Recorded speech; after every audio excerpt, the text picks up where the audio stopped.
So love మ్యారేజా madam మీది? లేదండి, arrange, proper arrange. Love after marriage. మీరు లవ్ చేశారా? ఆయన లవ్ చేశారా ఆఫ్టర్ మ్యారేజ్? ఇరువైపులా పుట్టింది ప్రేమ. పక్కా అరేంజ్డ్ మ్యారేజ్. పక్కానండి, ప్రాపర్గా మా మదర్ తర్వాత మా మామయ్య గారు ఆన్లైన్ చూసి అబ్బాయి గురించి ఈవిడ చూసి అమ్మాయి గురించి ఆయన చదివి ఈమెయిల్ పెట్టుకొని ఈ కార్పొరేట్ స్టైల్లో అంతా ఓకే అయిన తర్వాత మా వరకు వచ్చింది విషయం. ఇలా మ్యాచ్ ఉందంటే వెళ్ళి కలిశాను. వంశీ వాళ్ళ పేరెంట్స్తో వచ్చారు, నేను మా పేరెంట్స్తో వెళ్ళాను. అప్పట్లో అక్కడ ఏంటది రుచి అండ్ అడోని అని రోడ్ నెంబర్ 10 బంజారాహిల్స్లో ఉండేది అది, ఆ ప్లేస్ రెస్టారెంట్. అక్కడ కలిసాము. కలిసిన తర్వాత నేను అన్న అమ్మతో, ఐ సైడ్ 1-on-1 నేను అబ్బాయితో మాట్లాడతానమ్మా, I have to talk to him. గజం కేవలం 23,000 రూపాయలతో 165 గజాల భూమి కేవలం 38 లక్షలు మాత్రమే. వంశీ నేను కలిసాము. నెక్స్ట్ డే మొత్తం క్లియర్గా చెప్పాను. అప్పటికి ఇంకా బాహుబలి 4 డేసే షూట్ అయింది, ఇంకా ఏ మూవీ లేదు. యాంకరింగ్ షోస్ చేశాను, కాకపోతే అందులో ఇంట్రెస్ట్ అవడం మొదలైంది. అప్పుడప్పుడే యాంకరింగ్, సారీ మోడలింగ్ కొన్ని చేశాను. నాకు ఇందులో ఇంట్రెస్ట్ ఉంది. నేను ఎందుకో అనిపిస్తోంది దట్ నేను మీడియా అండ్ పబ్లిక్ లైఫ్లో నా కెరియర్ ఉంటుందని. ఓకేనా అని అడిగితే 100% ఓకే అన్నారు. అంతే, అదొకటి. That was the main green signal I wanted. ఎందుకు మెయిన్ విషయాల్లో మళ్ళీ తర్వాత మనస్పందాలు, మిస్అండర్స్టాండింగ్ వస్తుంది మళ్ళీ. అండ్ ఐ వాజ్ ఇన్ అవే కొంచెం, ఇప్పుడు చూసుకుంటే అంత స్మార్ట్నెస్ నాకు అప్పుడు లేదండి, 25, అండ్ ఇంత అవేర్నెస్ కూడా అప్పుడు లేదేమో అనిపిస్తుంది నాకు 10 years బ్యాక్ చూసుకుంటే. Now when I talk to 25-year-old girls, they are so smart. అంతే, ఏం కావాలో ఎంత క్లారిటీ ఉందో, ఇది ఇలాగే ఉండాలి, అలాగే అంతే ఫ్లోలో వెళ్ళిపోయాను అంతే. వస్తుంటారా షూటింగ్స్కి సార్ ఎప్పుడన్నా? బాహుబలిలో మొత్తం డ్రాప్ చేసిందంతా ఈయనే. డ్రాప్ చేసి వెళ్ళిపోవటమే. డ్రాప్ చేసి వెళ్ళిపోయేవారు, because he had work. Evening మా అమ్మగారు పికప్ చేసుకునేవారు, ఎందుకంటే కన్నాని గురించిన షూట్ ఎక్కడైతే అయిందో పక్కనే మా అమ్మ యూనివర్సిటీ. నేను అదే అనేదాన్ని, ఒకటి డ్రాప్ చేసిన ఒకటి ఏదైనా స్కూల్ పిల్లనే. But now I'm more or less independent. Movie కొత్త ఆఫర్ వచ్చిందని కాల్ వచ్చినప్పుడు స్క్రిప్ట్ వినడం అయినా, దగ్గరగా చూడడం అయినా, మోర్ ఆర్ లెస్ మేనేజర్ని ప్రస్తుతం అయితే నేను ఎవరిని ఏం పెట్టుకోలేదు. బికాజ్ మనం ఆలోచించినట్టు వాళ్ళు ఆలోచిస్తారని గ్యారంటీ లేదు.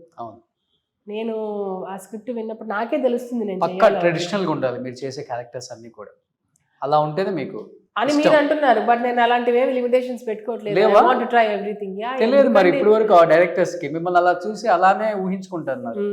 కరెక్ట్, అది ఇప్పుడన్నా క్లారిటీ ఇవ్వండి. అలా నా చేత చెప్పించడానికి మీరు అలా అన్నారా? ఫస్ట్ కొన్ని డాన్స్ బేస్డ్ ఏమైనా చేసుకుందాం అంటే I'll be very happy. Okay, ఎందుకంటే నా బేస్ అంతా భరతనాట్యం, చిన్నప్పటి నుంచి నేర్చుకున్నాను, ఇప్పుడు పిల్లలకు కూడా నేర్పిస్తున్నాను, ఇష్టం. So commercial songs, mass songs okay, always they will be there. But దాంతోపాటు కొంచెం మంచి సాహిత్యం, మంచి డాన్స్, అప్పుడు పాత black and white movies K Vishwanath గారితోనే పోయినాయి అవన్నీ, ఇంకా మళ్ళీ తీసుకురావాలి, అది నా డ్రీమ్. థియేటర్స్కి వచ్చే వాళ్ళు కావాలి, అది మెయిన్ ఇంపార్టెంట్. అది విశ్వ ప్రయత్నాలు చేస్తే గానీ అది జరగదు. అండ్ ఆ సబ్జెక్ట్ ని కూడా సెన్సిటివ్ గా హ్యాండిల్ చేయాలి, అప్పుడే కరెక్ట్ గా ఉంటుంది. చూద్దాం, లెట్స్ సీ, మేబీ. ఈవెన్ సౌందర్య గారి బయోపిక్ కూడా మీరు బాగా సెట్ అవుతారు. ఆహాహాహా, ఎవరైనా ఇది చూస్తుంటే రోషన్ చెప్పిన మాటలు బాగా విని అర్థం చేసుకొని. ఎందుకంటే సౌందర్య గారు అందరికి బాగా నచ్చేది because of her expressions, facial expressions. ఆమె పలికించినట్టు ఏ హీరోయిన్ పలికించారు. అవునండి. మీరు క్లాసికల్ డాన్సర్, మీకు కళ్ళతోనే హావభావాలు, ఫేస్ లోనే ఎక్స్ప్రెషన్స్ బాగా పలికిస్తారు. ఇంకేం కావాలి డైరెక్టర్కి? డైరెక్టర్స్ అందరూ కూడా మీలాగే ఆలోచిస్తారా? Oh, I would love to do actually Soundarya గారి మీద బయోపిక్ అంటే బ్యూటిఫుల్. కష్టపడాలి చాలా సౌందర్య గారి లాగా కనిపించాలంటే, but it will be worth it. ఏముంది, గట్టిగా ఒక 3 months వర్కౌట్ చేస్తుంది. 3 months ఏనా? నేను ఇంకా సంవత్సరం అనుకుంటున్నానండి. ఎందుకండి ఇప్పుడు మా ఛానల్లో వెనిలా స్పార్కిల్ అని వెనిలా చాలా బాగా చెప్తారు, ఫాలో అవ్వండి.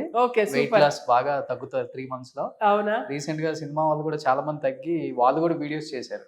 ఓకే, రాఘవేంద్రరావు గారు కూడా మెస్మరైజ్ అయ్యారు అవునా వీడియో చూసి. So nice. So vanilla videos అనుకోండి వస్తాయి. వెనిలా వీడియోస్ చూసినట్టు అనిపిస్తుంది. డైరెక్టర్స్ రెడీగా ఉండండి, ప్రొడ్యూసర్స్ రెడీగా ఉండండి. సౌత్ మొత్తానికి కావాల్సిన బయోపిక్ సౌందర్య గారిది. మేడం డేట్స్ రెడీగా ఉంచండి, డిస్కస్ చేద్దాం అంటారా తర్వాత. మొన్న కూడా యాక్చువల్లీ ఎవరు అన్నారు, ఎవరు MS సుబ్బలక్ష్మి గారు బయోపిక్ అన్నారు, ఎవరు ఇంకెవరు బెంగళూరు నాగరత్నమ్మ గారు అని, ఆవిడ కూడా ఒక దేవదాసి సింగర్ అండ్ డాన్సర్, అలా అన్నారు 2-3. చూడాలి ఎవరిది ఫస్ట్ అవుతుందో. ఇదైతే పక్కా అవుతుంది. అవుతుందా? థ్యాంక్ యూ అండి, థ్యాంక్ యూ. అండ్ ఒక చిన్న హోప్ ఏంటంటేనండి, ఇప్పుడు డిజిటల్ స్పేస్ వచ్చిన తర్వాత కొత్త కాంటెంట్ చూడడానికి కూడా రెడీ అవుతున్నారు అవును జనాలు. అవును అవును ఇలాగే ఉండాలి, ప్రొటాగనిస్ట్ అంటే ఈ ఏజ్ లోనే ఉండాలి, అలాంటి పరిమితాలు ఏమి పెట్టుకోకుండా పీపుల్ ఆర్ ఓపెన్. సో ఆ ఒక్క పాయింట్ మీద క్యాష్ ఆన్ చేసి మేబీ నన్ను యాక్సెప్ట్ చేస్తారేమో అని అనిపిస్తోంది. చేస్తారు. తెలీదండి, అయ్యేదాకా తెలీదు, ఇలాగే ఉంటుంది సిచ్యువేషన్ అయ్యేదాకా.